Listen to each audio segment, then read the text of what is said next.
ഗവൺമെന്റാണ് തീരുമാനം എടുക്കുന്നത്. ഗവൺമെന്റിനും ഭരണഘടന അനുസരിച്ചാണ് തീരുമാനം എടുക്കേണ്ടത്. അത് കൃത്യമായിട്ട് ഗവൺമെന്റ് ചെയ്യും. അതിന്റെ ഈ എല്ലാത്തിനും അതിൻ്റെതായ സമയമുണ്ട്. ദാസ എന്ന് പറഞ്ഞ പോലെ ഈ നശിപ്പിക്കപ്പെട്ട അമ്പലങ്ങളും ഹിന്ദു സ്വത്തുക്കളും എല്ലാം കൈക്ക് വരും. നമ്മൾ ആരും വിചാരിച്ചതാണോ വഖഫിനെതിരായിട്ട് നിയമം വരുമെന്ന്? അതിന് ഇപ്പൊ വഖഫിനെതിരായിട്ട് നിയമം വന്നു, കോടതി അത് അപ്ഹോൾഡ് ചെയ്തു. വഖഫ് വന്ന് പറഞ്ഞ് തട്ടിയെടുത്ത കഴിഞ്ഞ 1400 വർഷം തട്ടിയെടുത്ത ഭൂമിയെല്ലാം തിരിച്ചു വരും. 1400 വർഷമായിട്ട് തട്ടിയെടുത്ത ഭൂമിയെല്ലാം തിരിച്ചു വരും. ഇപ്പൊ ആരെങ്കിലും പള്ളിപ്പറമ്പിൽ രാമൻ എന്ന് പോസ്റ്റ് ഇടുന്നുണ്ടോ? അയോധ്യയിൽ ശ്യാമക്ഷേത്രം ഉണ്ടായപ്പോൾ എല്ലാ ജിഹാദിയും പോസ്റ്റ് ഇട്ടത് എന്തുവാ? പള്ളിപ്പറമ്പിൽ രാമൻ. വഖഫ് നിയമം വന്ന പിന്നെ ഏതെങ്കിലും ജിഹാദിക്ക് പോസ്റ്റ് ഇടാൻ ധൈര്യമുണ്ടോ പള്ളിപ്പറമ്പിൽ രാമൻ എന്ന്? ഇല്ല, തീർന്നു. രാമന്റെ പറമ്പ് രാമന്റെ തന്നെയായി, വഖഫ് ഭൂമി പോയി. കാര്യം ബാബർ വഖഫ് ചെയ്തതാ, നിയമാനുസൃതം ബാബർ വഖഫ് ചെയ്തതാണ്. നടന്നോ? ഇല്ല, തിരിച്ചു കിട്ടി. അതുപോലെ ഇവർ കാണിച്ച എല്ലാ അന്യായങ്ങൾക്കും വിദേശ അക്രമികളും വിദേശ മതങ്ങളും, അത് ജിഹാദി ആണേലും കമ്മ്യൂണിസ്റ്റ് ആണേലും ഇവാഞ്ചലിസ്റ്റ് ആണേലും, ഈ രാജ്യത്തോട് കാണിച്ചിട്ടുള്ള അക്രമങ്ങളെല്ലാം തിരുത്തപ്പെടും. അതിനൊരു സംശയവും വേണ്ട. അത് അതിൻ്റെതായ നിയമത്തിൻ്റെതായ വഴിയിലും കൃത്യമായ ഡെമോക്രാറ്റിക്കുള്ള വഴിയിലും തന്നെ ഗവൺമെന്റും BJPയും ആ ലക്ഷ്യം അച്ചീവ് ചെയ്യും. അതിന് അലമ്പുകൊണ്ടോ അല്ല ആർക്കും. ഇപ്പോൾ നമ്മൾ 370-35 എടുത്തു, വഖഫ് ചെയ്തതാ നെഹ്റു. പാകിസ്ഥാന് വഖഫ് ചെയ്ത് കൊടുത്തതാ കാശ്മീർ, നിയമാനുസൃതം വഖഫ് ചെയ്ത് കൊടുത്തതാ. നടന്നോ? 370-35 നമ്മൾ ഉണ്ടാക്കി. എല്ലാം ചെയ്യാൻ പറ്റുമോ? ഒന്നും ചെയ്യാൻ പറ്റിയില്ല. ബംഗ്ലാദേശികളെ മുഴുവൻ കയറ്റിയിരുത്തി വഖഫ് ചെയ്തത് ആസാം. ഇതേ ഹേമന്ത് ബിശ്വ ശർമ്മയുടെ ബുൾഡോസർ എല്ലാവരെയും എടുത്ത് ബംഗ്ലാദേശിലോട്ട് ഇടുന്നുണ്ട്. എല്ലാം ചെയ്യാൻ പറ്റുമോ? അത് കൃത്യമായ നിയമം അനുസരിച്ച്, കൃത്യമായ നിയമനിർമ്മാണത്തിലൂടെയും കൃത്യമായ പോലീസിങ്ങിലൂടെയും അത് കൃത്യമായിട്ട് ഗവൺമെന്റ് ചെയ്യും. നമുക്ക് ഗവൺമെന്റിൽ വിശ്വാസം വേണം. നമ്മൾ ധൃതി പിടിച്ചുകൊണ്ട് കാര്യമില്ല.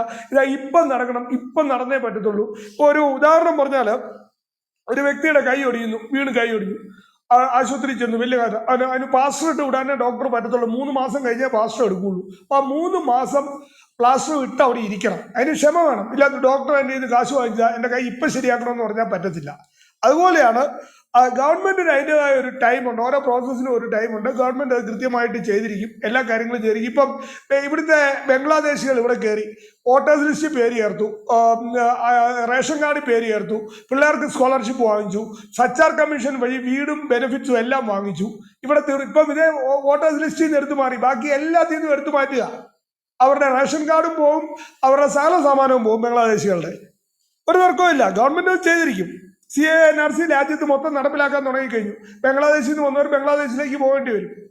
ഗവൺമെന്റിന് അതിന് നിയമാനുസൃതം, അതായത് ലോകവ്യാപകമായ ഒരു വിമർശനം ഉണ്ടായാലും പിടിച്ചു വയ്ക്കാൻ ആവശ്യമായ നിയമങ്ങളും കാര്യങ്ങളും ചെയ്താണ് ഗവൺമെന്റ് അത് ചെയ്യുന്നത്. അതാണ് ഇതിന്റെ വ്യത്യാസം. പിന്നെ ഞാനിപ്പോൾ വന്നത് 1-2 നല്ല അപ്ഡേറ്റുകളാണ്. ഇന്ന് പാകിസ്ഥാൻ ഒരു അഭ്യാസം കാണിച്ചു. ദുബായ് ഷെയ്ഖിനെയും ICC ഒക്കെ ഒന്ന് വിറപ്പിച്ചു നോക്കി.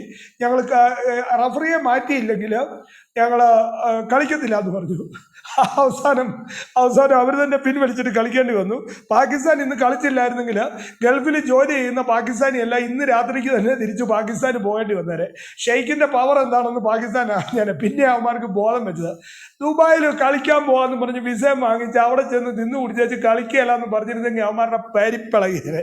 അങ്ങനെ പാകിസ്ഥാൻ ഇപ്പോൾ കളിച്ച മിക്കവാറും UAE ഇന്ന് തോക്കും കളി നടന്നുകൊണ്ടിരിക്കുന്നു. രണ്ടാമത്തെ ഒരു കാര്യം, ഇവിടെ നക്സലുകൾ വിപ്ലവം നടത്തും, ചോരച്ചാലുകൾ നീന്തിക്കയറും എന്നൊക്കെ പറഞ്ഞു പോയവരാണ്. അവസാനം നക്സൽ എല്ലാം ചോരച്ചാലിന് പോയാൽ ഇപ്പം മൂത്രച്ചാലാണ്. നക്സലുകളെല്ലാം ഇന്ന് നിക്കറി മുള്ളുകയും തൂറുകയും ചെയ്തു. അവരിപ്പോൾ വെടിനിർത്തൽ പ്രഖ്യാപിച്ചിരിക്കുകയാണ്. കള്ളൻ പോലീസിനോട് വെടിനിർത്തൽ പ്രഖ്യാപിച്ചു എന്ന് പറഞ്ഞ പോലെയാണ് നക്സലുകളും തീട്ടക്കമ്മികളും ഒക്കെ ഇന്ന് അവരുടെ മെയിൻ നേതാക്കന്മാരെ എല്ലാം പട്ടാളം കൊന്നൊടുക്കിയതോടുകൂടി വെടിനിർത്തൽ പ്രഖ്യാപിച്ചു. ആരോട്? ഇന്ത്യ ഗവൺമെന്റിനോട് നക്സൽ വെടിനിർത്തൽ പ്രഖ്യാപിച്ചു ഏകപക്ഷീയമായി. പൊട്ടന്മാരെ, വെടിനിർത്തൽ പ്രഖ്യാപിക്കേണ്ടത് ഗവൺമെന്റ് ആണ്, അല്ലാണ്ട് നക്സൽ അല്ല. നക്സൽ മൊത്തം നിക്കറി തൂറി മുള്ളി ഇരിക്കുകയാണ്. സിറ്റി നക്സൽ നിക്കറി തൂറി മുള്ളി ഇരിക്കുകയാണ്. എന്തെല്ലാം വീരവാദമായിരുന്നു. ഇവിടെ വിപ്ലവം കൊണ്ടുവരും, തോക്കിൻ കുഴലിലൂടെ ഭരണം സ്ഥാപിക്കും.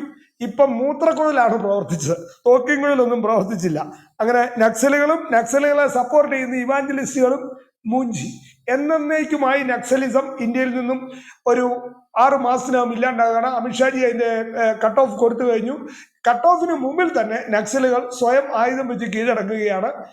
ഇതുപോലെ തൂറ്റകളായിരുന്നു എന്ന് നക്സലുകൾ, നമ്മൾ കമ്മികളൊക്കെ എന്തെല്ലാം വീരവാദം നടക്കുന്നത്, SFIയും DYFIയും ഒക്കെ, ഇവന്മാരുടെ അപ്പനായ നക്സലിനെ വരെ ആയുധം വെപ്പിച്ചു. അമിത്ഷാജി ഒരു കാര്യം പറഞ്ഞാൽ പറഞ്ഞതായിരിക്കും, അത് ആദ്യം മനസ്സിലാക്കുക.